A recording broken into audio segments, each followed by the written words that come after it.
From late January to early February 2020, Wuhan, China, faced a heartbreaking crisis.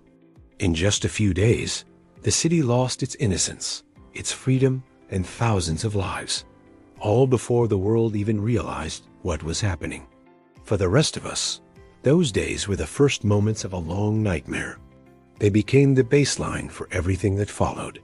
In fact, they hold so much weight that we've made an entire series about them. It's called COVID, The Days That Changed Us, and this is episode 1, The First Breath, where it all began. When the first cases of what would become known as COVID-19 emerged in late December of 2019, they appeared in clusters among workers at the Huanan seafood wholesale market in Wuhan. The virus was unknown. There was no test for it, and people felt fine one day, and then they didn't. So how did anyone know anything at all? Well, as it turns out, several doctors at different hospitals in the city noticed something very strange going on around the same time. Many of their patients had severe symptoms, and the only thing that seemed to be wrong with them was that they'd recently been to the Huanan market. And they weren't the only ones who noticed. But even though there were plenty of early whistleblowers, the first person most people point to when talking about the early days of the pandemic is an ophthalmologist named Dr. Wenliang. He sent a now famous message to his colleagues at the start of January, saying that 7 people had been admitted to hospital with SARS. SARS being the disease caused by the SARS-CoV-1 coronavirus. The outbreak of SARS-CoV-1 in 2003 killed nearly 800 people in mainland China and around 700 more outside of mainland China. Dai Li's message went on to say that 2 of his own patients had been transferred to the intensive care unit. Because the hospitals were not allowed to conduct tests for SARS-CoV, he couldn't really know what he was dealing with, but the symptoms were eerily familiar. The doctor's message spread quickly through the hospital, and soon other doctors began to share their suspicions online.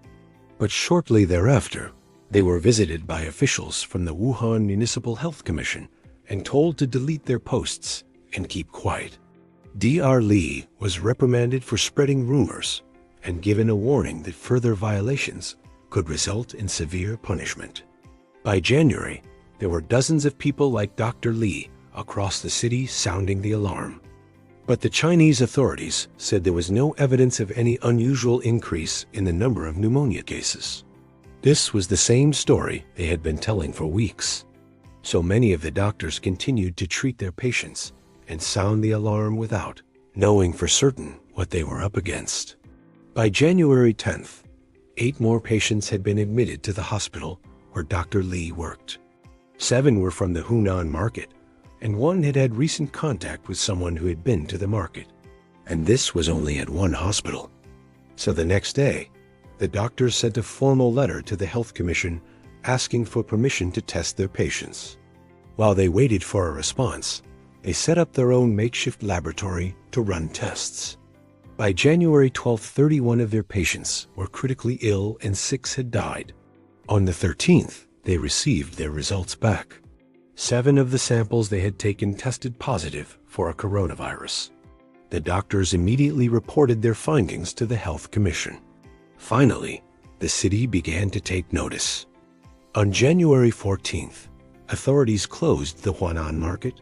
2 days later, 8 doctors met with city leaders to discuss the growing crisis. At some point during the meeting, one of the doctors asked why they still couldn't get testing kits.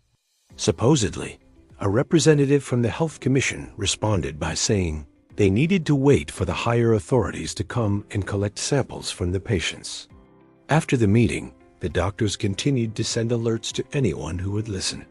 But still, no tests, no confirmation. That same day, January, Wuhan reported its first death related to the mysterious illness. On the 18th, 60 people from the Chinese Center for Disease Control and Prevention arrived in Wuhan to investigate.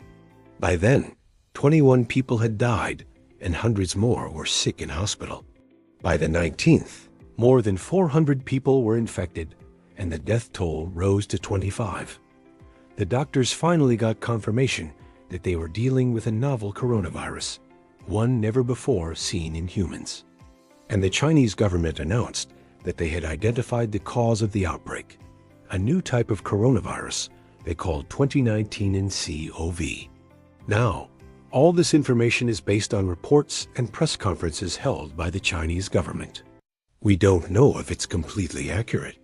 Much of the early data has been heavily criticized by experts for being too clean, too neat, which suggests that the numbers may have been manipulated.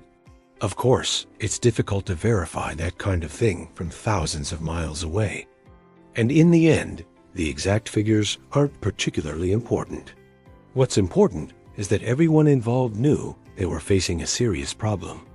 As the virus spread throughout the city, doctors and nurses began to fall victim to it themselves. The first confirmed case among healthcare workers came on the 23rd. On January, the WHO convened an emergency meeting.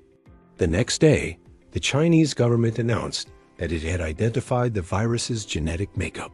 And on the 28th, the WHO named the disease COVID-19.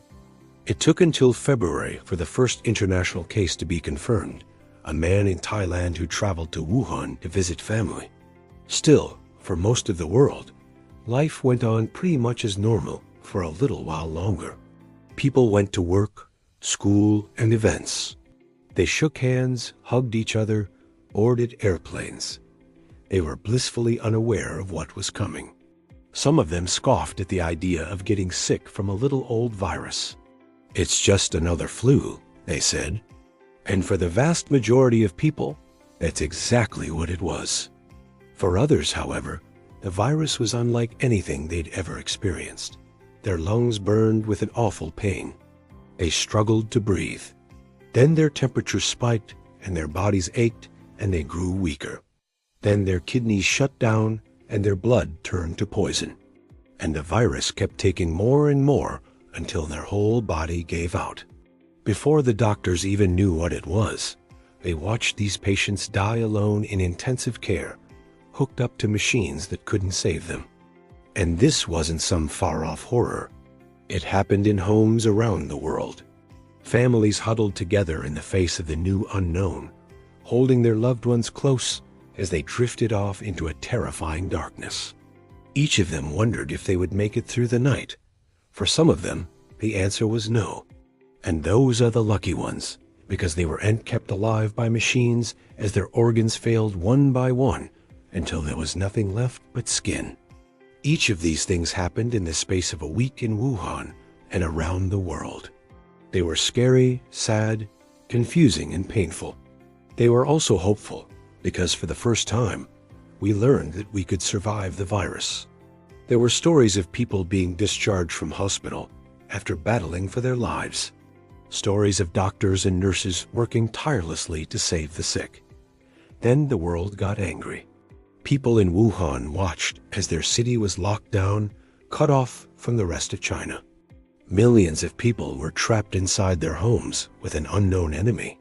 Doctors and nurses in full protective gear looked like characters from a sci-fi movie. Body bags piled up. Ambulances wailed through empty streets. Outside Wuhan, people protested their confinement. Inside, people mourned their dead. It's hard to know exactly how many people lost their lives in those first few weeks in Wuhan, but the numbers are somewhere between 300 and 2,000. And we know that the real number is somewhere between those two figures. We also know that for every person who died, there were many more who lived to tell the tale. In the silence of a seafood market, the world caught its first breath of fear. And in that moment, our lives changed forever. That's it for this episode. I'm your host. Thanks for watching.